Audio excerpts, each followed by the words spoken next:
ये all India student federation को इस बात का गर्व है कि हमारा 30वां सम्मेलन है जो बेगूसराय की धरती पे बिहार में हो रहा है। और जब हम बिहार की बात करते हैं तो बिहार स्टूडेंट्स मूवमेंट का गढ़ रहा है।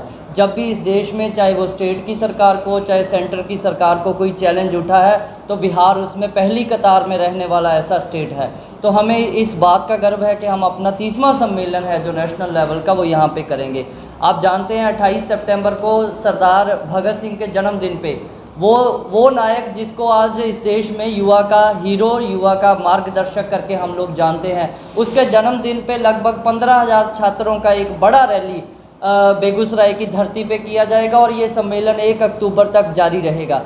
जब हम 28 सितंबर को भगत सिंह के दिन पे इतना छात्रों को वहाँ पे इकट्ठा करेंगे, लामबंद करेंगे, तो ये clear cut message state government और सेंट्रल गवर्नमेंट को इस बात का देंगे कि दिनकर जी के नाम से बेगूसराय की धरती पे यूनिवर्सिटी, विश्वविद्यालय वहाँ पे बनना चाहिए। और उसी के साथ ये जो 4 साल का स्नातक कोर्स कर दिया गया, जो एक शगुफा सेंटर सरकार ने स्टेट्स के ऊपर लाद दिया गया, हम इसके विरोध में इस रैली को पहले दिन अपनी आवाज़ को बुलंद करेंगे। इसी के साथ में जो हालात है बिहार का भी और देश भर के एजुकेशन सिस्टम का, जहाँ पे 1.25 लाख के नज़दीक बच्चे हैं जो मतलब आज भी बाल मजदूरी में लगे हुए हैं, जहाँ पे 8 करोड़ बच्चे वो हैं जिनको स्कूल का मुंह तक देखना नसीब नहीं होता। हम चंद्रयान की बातें करें, हम विश्व गुरु बनने की बातें करें, पर रियलिटी इस देश का ये है कि G20 का समिट के लिए जब आप दुनिया भर के सज्जनों को इकट्ठा दिल्ली में करते हैं तो आप गरीबी को छिपाने के लिए उनके ऊपर हरे रंग का पर्दा डाल देते हैं। ऐसे गरीबी, ऐसे इस देश में बेरोज़गारी, ऐसे अशिक्षा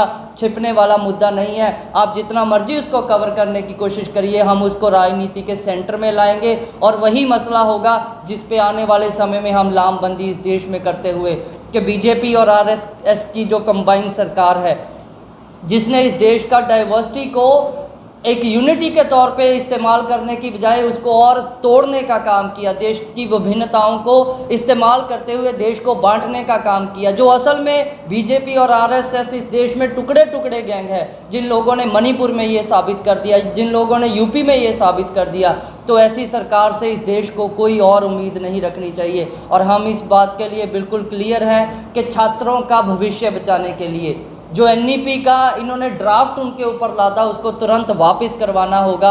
और 24 के इलेक्शन से पहले हम इतना बड़ा लामबंदी इस देश में लेफ्ट डेमोक्रेटिक स्टूडेंट ऑर्गेनाइजेशंस का करेंगे कि ये ड्राफ्ट पार्लियामेंट से सरकार निकलने से पहले वापस होना चाहिए। उसी एनईपी 2020 की देन है कि आज 24% तक स्कूल और कॉलेज के छात्रों का ड्रॉप रेट बढ़ गया। आज जो लड़कियां हैं वो स्कूल में जाने से डरती हैं, जिस तरीके का माहौल आरएसएस बीजेपी का सरकार ने वो पैदा किया। और इसमें खाली ये नहीं है कि स्टेट लेवल का जो रीजनल पार्टी है वो किसी लेवल पे बरी है, सबको इस पॉलिसी को लागू करने के लिए आगे की रेस का घोड़ा बनने का कोशिश किया जा रहा है। तो हम जब प्राइवेटाइजेशन ऑफ एजुकेशन के खिलाफ बात करते हैं तो हम कहते हैं कि चाहे वो किसी राष्ट्रपति की संतान हो या किसी मजदूर की संतान हो, उसको एक जैसा शिक्षा, बढ़िया शिक्षा वो पब्लिक सेक्टर में मिलना चाहिए। ये देश में बंटवारा कभी भारत के नाम पे कभी इंडिया के नाम पे नहीं चलेगा।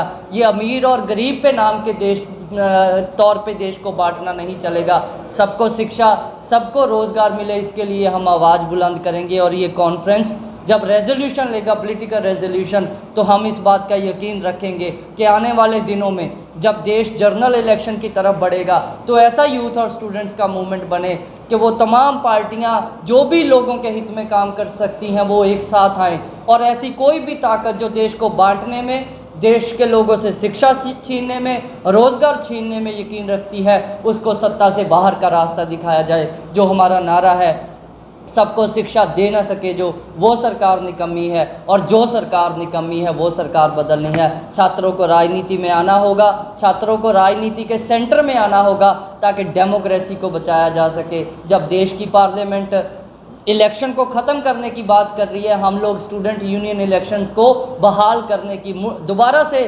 पूरे देश में चालू करने की बात की वकालत करते हैं। हम चाहते हैं कि स्टूडेंट्स राजनीति में अपना भविष्य तय करने के लिए बड़े स्तर पे आएँ। भगत सिंह के सपनों पे, सावित्रीबाई फुले के सपनों पे, बाजी राउत के सपनों का देश बनाने के लिए यही एकमात्र रास्ता है।